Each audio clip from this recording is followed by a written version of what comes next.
All right, here we go. I'm sorry, you talk. Good morning, everyone, and welcome to the Daily Covfefe. I'm Carter, and today is September 19th, Thursday, and I am joined by, as always, by the bad mama jamma with the dog, Keri Smith. Hey, Keri. At this point, we should just do a live deprogrammed. I mean, a live Covfefe deprogrammed. No. We got this. We got this. Okay.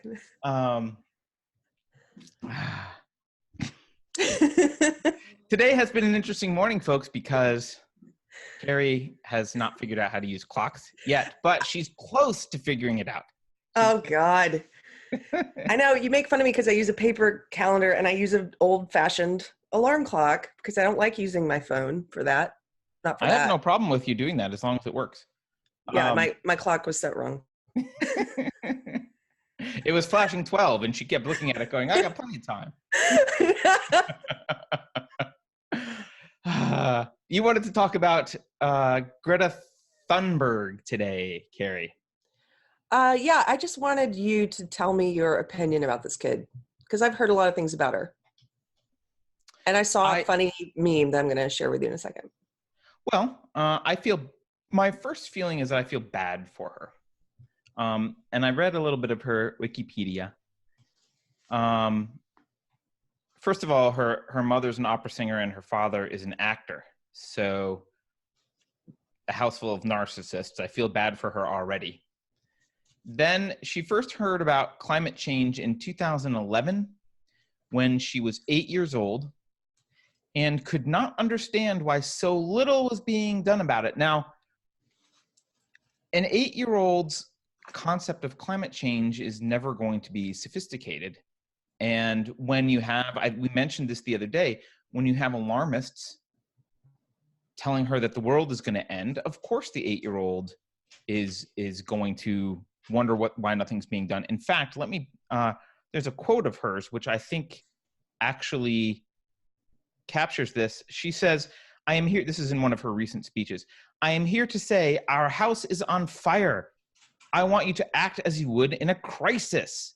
I want you to act as if our house is on fire, because it is. So in some sense, she's completely understandable because she is accusing adults of saying, you're telling us there's a crisis, but you're not doing anything about it. And she's right. They are using a lot of hyperbole. What she didn't understand was that it's all hyperbole. It's not true. They are lying to you. It's a manufactured crisis. But so anyway, she's 8. She's told about this. And a few years later, it says, this is according to her Wikipedia article. 3 years later, she became depressed and lethargic, stopped talking and eating, and was eventually diagnosed with Asperger's syndrome, obsessive compulsive disorder, and selective mutism, which means that she basically doesn't talk unless she wants to or feels it's necessary. Now, what's interesting to me here is that would make her, if she was 8, 3 years later makes her 11. 11 is kind of late to diagnose with, I don't know, I'm not a diagnostician, but 11 seems late to diagnose someone with 3 pathologies out of the blue. Suddenly they have Asperger's, OCD, and selective mutism. And I would ask why those suddenly arose after her constant bombardment with crisis, crisis, crisis. Well, they may actually be related. And so she is now, she's now gone, she's only been doing this for a year. She started this, I think she started the school strike thing to protest climate change. And she's being paraded around by people with an agenda, a Marxist agenda, who love to be alarmists and use her to push the idea of their manufactured crisis. And that makes me sad. Now she's 16. She's 16, so she's probably gonna turn out to be an obnoxious adult. And there's not really much we can do about that, just like David Hogg. She reminded me of David Hogg in the sense that I think the left has a tendency to hide behind children. So you're supposed to treat kids with, Actually, let me interject gloves, for a second right? with this. Oh, here we go. Yeah. Translate this into Swedish. Exactly. Wow. I didn't see that meme, but David Hogg is the person I thought of, right? So for people listening, it says, Siri, translate this into Swedish, and it's a picture of David Hogg, and then Siri comes back with a picture of Greta. Right. Making a similar face. So, I mean, you are supposed to treat kids with kid gloves. They call them kid gloves, right? You're supposed to treat kids gently because they often don't have full context and knowledge, and they're likely to jump to conclusions that are reckless because they're children. But the corollary to that means you're not supposed to take their opinions super seriously either, because they don't have full context and recklessly jump to conclusions. But what the left seems to like to do is demand that you take these children seriously, and then also ban criticism of them because they're kids. So that's just a dirty trick of sophists. Yeah. Right? They're using kids as human shields, intellectual human shields. They want to have their cake and eat it too. I saw that with David Hogg. It was very much take this kid seriously, listen to what he has to say, treat him like an adult, except don't treat him like an adult in terms of don't insult him or make fun of him or use any satire against him. And right, don't challenge his ideas aggressively. Yeah. Don't make him feel bad, basically, is the rule is don't make the kid feel bad. But the kid is allowed to go spout nonsense, and you're not supposed to really argue with it. And let's be honest, David Hogg, I'm not trying to be mean to David Hogg right now, even though he's probably an adult at this point. He's not the smartest guy. He's not intelligent. No, he's very dull. Yeah, but he's been handed these phrases and this propaganda, and he goes and puts it out. And at least while he was a minor, it was verboten to mock any of that because it was just David and he's a kid. And you're seeing the same thing with Greta, right? She took to protest climate change. So she also, by the way, convinced her parents to do like stop eating meat and stop traveling and all this stuff. She sailed to America so that she wouldn't fly on a plane because of her carbon footprint. Right now, that's silly on its surface. A boat required to cross the ocean and carry one 15 or 16-year-old kid likely wastes way more resources than her fraction of an airline ticket, but that's a separate issue. After she got here, they have to fly people out here to take the boat and bring it back to Europe. So, but she's trying not to be a hypocrite. She may not be. She doesn't know. Yeah, but she's trying. She's trying. Yes, yeah. Of course, I think she's sincere, and I sincerely do feel bad for her. I will cease being bad for her when she gets older and continues this crap. But I will always feel bad for how she was treated as a child, and I think this is shameless. This is just shameless sophistry. That's how I feel about Greta. So the media has been just the legacy media has been breathlessly excited, reporting on her slam dunking on Congress, taking Congress to school, like all this stuff. Did you see any of her testimony? I've read some of her speeches. I haven't watched her testimony. Do you have something good that you want to share with people I can pull up? No, I was curious if you had seen it. No, I mean, I have read her speeches, and one thing that stuck out to me was I specifically looked for speeches in which she in which she addressed real issues, like actually talked about the science, or maybe talked about even the principles behind the activism, and the balance between cheap energy and the costs, the pluses and minuses, where she kind of treated this in any sort of rational, scientific, fact-based, objective way. And I didn't read all of her speeches, but I specifically looked for ones that were even titled in ways that made it look like that was what she's going to do. Like she had one called "Prove Me Wrong." I was like, oh, she's going to bring up facts and ask to prove. But none of this. She did none of that. All she does is say, hey, adults, you should do something. Hey, adults, you should do something. Hey, oil companies, you should do something. There should be a law. You should do something.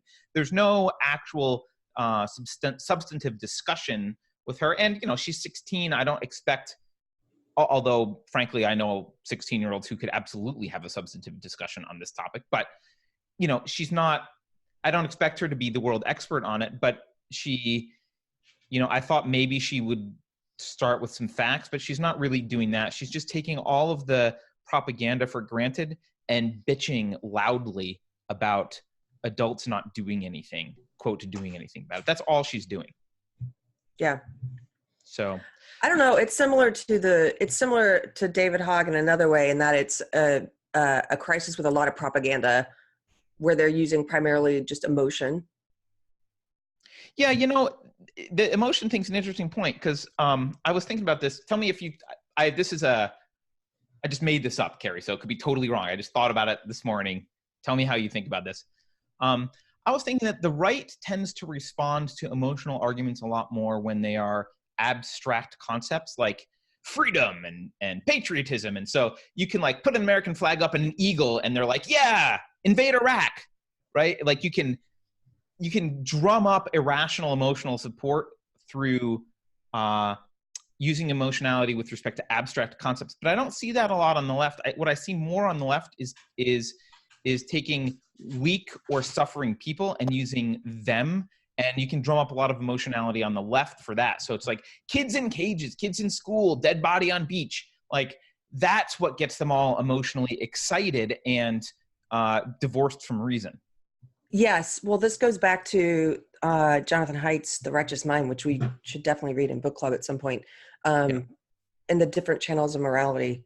So the left, typically, they just operate on that harm channel. So if someone is being harmed, then in the present moment, they operate. Right, then they care deeply. Or if a group is being harmed, they operate on the harm model and I think the unfairness model. And conservatives operate on those two as well, but just in different ways. And then conservatives have like 5 other different types of morality or something like that they think about that people on the left really. I haven't read the book, and right, you make me want to. But one of those is it's not patriotism, but it's something that like loyalty. Like loyalty or something like that. Yeah, the way I've seen it described is the left, the things the left cares about is a subset of the things that the right cares about, as distilled from his book. I saw someone distill his book that way and say, basically, the right has the yin and the yang in it, but the left only has the yin or whatever it is, like only has part of it. Right. Is there caring. So when it comes to the harm, like the harm principle, for example, conservatives and liberals both share this type of morality. They may interpret it differently, like take an issue like guns. A leftist might say, I want to get rid of guns because they harm people. And a person on the right might say, we can't get rid of the Second Amendment because then people will be harmed. Right. So they both care about harm. And so one of his things is he talks about how to talk to people who disagree with you if they're on the other quote unquote side, is to figure out which of those morality channels, so to speak, you have in common, and then speak to them on that channel and figure out how to speak to them on that channel. So for someone on the left, they're not going to have the same channels they're going to have the harm channel and they're going to have the inequality channel, but they're not going to have the or not inequality, unfairness. They have the unfairness one, but they're not going to have like the loyalty one or the purity one, not in the same way. Interesting. So that kind of fits with what my view of how people get riled by emotions a little bit on each side. That makes sense. Makes sense. Keri, related to this topic, it's just a good time to mention this because Greta's a kid, right? Yep. Have you seen this XKCD graph of Earth's temperature? I haven't. What are we looking at? I can barely see it. So this is let's see if I can make it bigger. I'm gonna have to scroll through it, but it says a timeline of Earth's average temperature. And I want to bring this up because this is often the level that you would expect maybe a child to look at something, and if you don't have context, you're going to jump to conclusions here. And I just want to demonstrate that for a minute. This has gone around quite a lot. I think this is old. This is I don't know when this chart was out, but it says a timeline of Earth's average temperature. It's really long, and it starts out here at 20,000 BCE, which is the end of the last ice age, basically. And this line here is temperature, this dotted line, right? And so it shows the temperature kind of there, rising, rising, rising, kind of coming way up here, blah, blah, blah, falling back down eventually. Where does it fall back down? Jesus. Up here for a while, keeps going. Oh, here we go. Falls back down a little bit there. And then at the end, there's this, which is the thing that's most convincing to people. So you'll see the end here, right about here. This is, I don't know, 1880s maybe, somewhere around, or 1850 maybe. And then the line turns from dotted to solid. And then right about in the mid 1980s, there's this big knee in the curve, and the curve goes up like this. And then these parts, present day, I guess this was made in 2016 because it says present day 2016. And then these dotted lines go out here. It says we're on this current path here, optimistic scenarios here, best case scenarios here. And people look at this and they say, look, obviously this is proof. This is demonstration. This is proof. And I could see a high school student or a junior high school student looking at this and freaking out. There's a few things to notice here. The very first thing to notice is this peak temperature, right? So first of all, the dotted lines, these dotted lines at the end, the future dotted lines, those are just predictions. It's worth noting that all of the predictions about the temperature raise in the past 2 decades did not come true. The temperature did not rise, which is why they started talking about climate change rather than global warming. So so that they have a history of bad predictions. These lines here are predictions. These are not actual data. So you can kind of ignore these because they're predictions. However, even this solid line, which is actual measured, this solid line here from about mid-1850s until present day, this is actual modern thermometers. We're measuring temperature, right? And before 1850 or so, everything all the way back to 20,000 BC, this is all this other dotted line. That's this graph. And so you look at this and you say, well, look, there's this hockey stick curve. It just this knee in this curve, and it just goes crazy. We must be doing something horrible. But there's a couple things to notice. First of all, why was it a dotted line before? I'm going to tell you that. So, but first, I'm going to point something out. Even at this peak right here of this measured line, this peak of the non-dotted, the solid line. If you look, it's right about here. I'm going to scroll back. The Earth actually has been that warm before. It's right where the Earth has been. So it's not out of bounds. Even the peak is not out of bounds, right? However, you asked the exact right question, Keri. All of this historic data is based on a study in which the data was smoothed and there's no granularity, less than 300 years granularity. Now, notice the solid line we've got is what, 150, 175 years. So it wouldn't even be with the granularity of a dot on this thing, on this graph. And so what's happened is this dotted line comes from data that was intentionally smoothed. Prior to 1850, we did not have modern thermometer technology. And what we did was scientists looked at like tree rings and that kind of stuff and measured what they thought was the likely temperature, roughly. But it had a lot of variation in it. And that variation, because tree rings aren't just dependent on temperature and other stuff. There's a lot of factors. And so what they did was they smoothed the data out. And I just want to, I know when I used the whiteboard, it was a fail because people didn't like it, but I'm going to try and use a piece of paper really quick. Oh no. Oh God, Carter. I know, it's horrible. So imagine this is can you see this graph here? Yes. There's nothing on it, but okay. So imagine that's your graph. Okay, now imagine you're collecting temperature data on this graph. imagine it's super noisy like that. Can you see the noise? Yes. Super noisy temperature data. Okay. And then imagine you switch. And that this might be hard to see, but there's like a little bit at the end there that's a different color that goes up. Did you see that? Not really, but I trust you. All right, I'll draw a little dotted line. There's that little end. There's a little end that goes up a little bit. Okay. Right?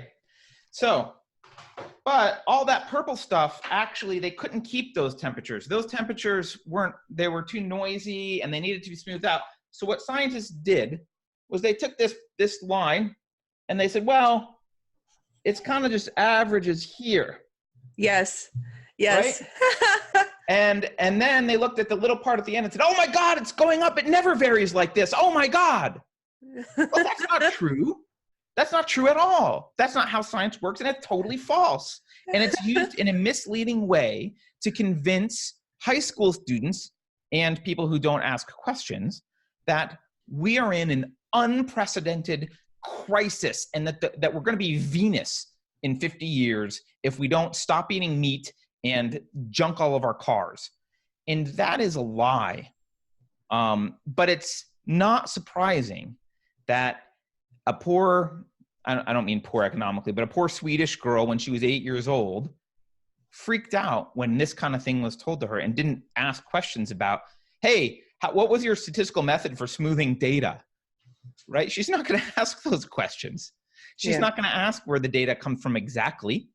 She's going to get freaked out, which is what she did. And now her identity is so tied in with this that I don't think she could possibly change who she is or she couldn't change her position on this, because changing her position will be tantamount to changing who she is fundamentally. And so I think they have permanently disfigured her brain.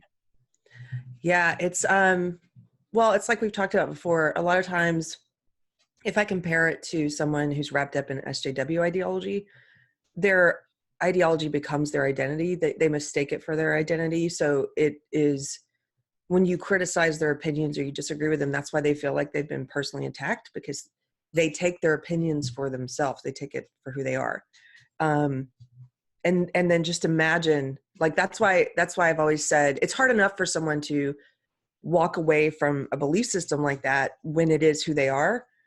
But when their salary depends on it, when they're famous, when they're a professional SJW, it's even harder. That's why a lot of my professional SJW friends, I don't think they'll ever change, because it's not only that's who they are, that's who everyone knows them as. They write books about it, or they have, they're journalists, they write columns about it, opinion pieces, what have you. So it's even harder. And then throw into the mix when you're a young person on top of all that, it's like everyone else knows that's your identity, and you're a child, and your brain is still developing, and this is who you are. Yeah, absolutely. I don't know. It's a shame, and it's dangerous. And just for the naysayers out there, I'm not saying CO2 has no effect on the climate. It probably has an effect, but it's not the only thing that drives climate. It is not a univariate cause of temperature, and models have been wrong. And a lot of things that you think are true are just not true. The polar bears are not dying out. They're doing fine. The ice caps are melting in the last few years, but they're still at they're still historically at a peak compared to where the Earth's been in the past. So a lot of this stuff, it's easy to get freaked out about, but only if you want to be freaked out and you want there to be a crisis. If you want to look at this, if you want to step back and look at it rationally, is there a problem? I don't know, maybe, but it's not a the sky is falling crisis, and you have to weigh any action you take against the consequences, which are cheap energy is what keeps people alive. People in third world countries, people in developing countries, they need that cheap energy. And if you start banning coal, they're dead. So you're killing people by banning coal. She argues for, keeping oil in the ground, banning oil. Well, that would cause death. That would lower the standard of living for people all across the globe and cause a lot of death and suffering. And that's quite a that's quite a cost to ask people to pay when you don't even really understand the big picture and the science. This is I look at this girl and I'm like, I don't think she's allowed to be a child anymore. Like, she can't just be a kid. Do you know what I mean? No, it's like those examples of kids that, mostly I guess you see them in movies, but kids that like they lose both parents when they're, a child and they're in a war-torn zone and they have to raise their family and get a job and support themselves. And it's like they never had a chance for a childhood because they were in crisis mode, right? They had to deal with crisis mode. She's in crisis mode. They put her in crisis mode early. Yeah. That's so, It's child abuse. That's a great way of putting it, because it just really tells you what kind of anxiety she's living in. Like, if she's, everything she does, she's looking at through this lens, and she's feeling like a guilty, horrible person about even taking the ship that she took. I'm sure she now knows how much that contributed to her carbon footprint or whatever. Probably. Sure, it keeps her awake at night. Probably. Yeah. She's probably riddled with anxiety. This is something that I think that we could all learn a lesson from, Keri. When you feel passionately about a topic, we all do. I feel passionately about a whole bunch of topics. When you feel really passionately about a topic, that's when you need reason the most. That's the time to stop, evaluate all sides, and really check yourself, because that passion is what can get you carried away. The climate change thing, I stopped, and, I'm not an expert in climate change, but I did stop and look into climate change, and I considered both possibilities. I was like, okay, well, if it is catastrophic, how would that change my life? Well, I would have to really think about what ways to combat it without violating the non-aggression principle that I could argue for, and like, how would that fit in a world where I still believe in the non-aggression principle, but we have to make a change collectively. Like, what would I do, and how would I advocate that? And okay, I got comfortable with that. Like, okay, that will be a possibility. I'm willing to do that. As it turns out, I think this is largely bunk. Does the humans contribute to CO2, and does that contribute to warming? They definitely contribute to CO2. It has an effect on warming. It's not the only effect, and it's not catastrophic like this. There's no evidence to suggest that this is actually something to, vote in green Stalin for, which is basically what we're being asked to do as a culture. Well, we have to wrap this up because we're going to do Deprogrammed. So We do. Thank you guys for joining us. If you like our videos, please share, like, subscribe. We have a subscribe star if you want to support us financially. And we also have a shop. We have merchandise on unsafespace.com.